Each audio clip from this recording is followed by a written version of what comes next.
When you're faced with a challenge, either that you discover something or something is brought to your attention, there's a few questions that you should ask yourself when evaluating whether you should delegate. There's 5 questions that I'll go over in more depth, but here they are. How long does this task take? Will this task happen on a repeated basis?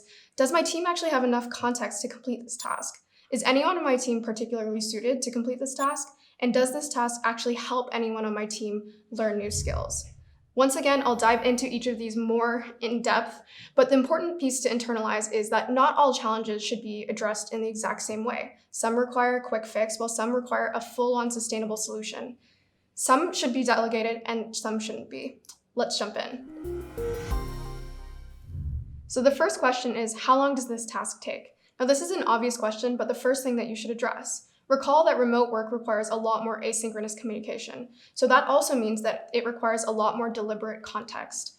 Context is not automatically absorbed in the way that it is in an in-office environment. And for that reason, when you consider whether to delegate a task or not, consider the length and the amount of time that it actually would take to provide this context to the person that you're delegating to.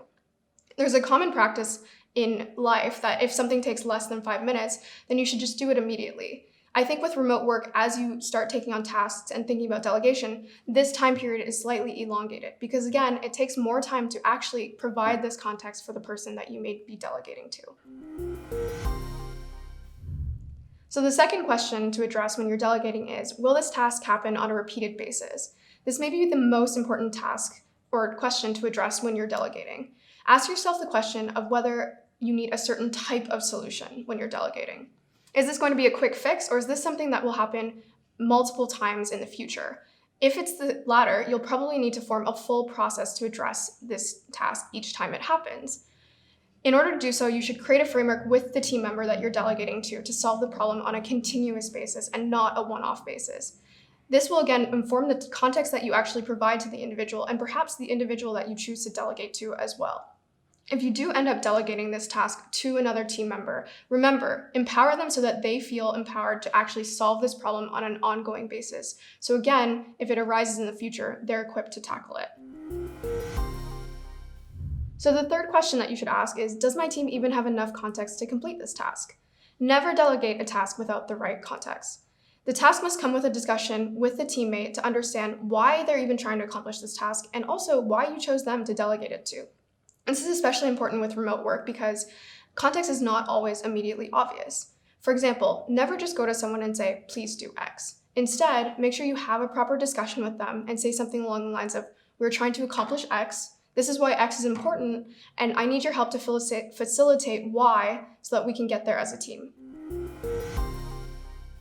So the next thing that you should ask yourself is anyone on my team particularly suited for this task? Ask yourself who on the team may be suited for this task to accomplish it well, and don't just pass it to the first person that comes to mind or the first person that may be online at the time. Consider who is actually capable of doing the task in terms of the requisite skills that they might have now, but also consider how you can enable your team to grow. And this leads us to the final concept that I encourage leaders to consider when they're doing delegation. So the final question that I encourage you to ask as you're delegating is, does this task help my team learn any new skills or to grow at all? So as a leader, it's your job to look for avenues where delegation may actually help a particular team member grow. Team members are always looking for opportunities, but don't always know what's happening around them. You as a leader who has the most context from across the team, across the meetings that you go to, across the other individuals and teams that you interact with, are most aware of the different initiatives that are happening and the dynamics that are happening across the team. So it's your job also to look for opportunities to help your team expand their skill set, and you should definitely consider this as you are delegating.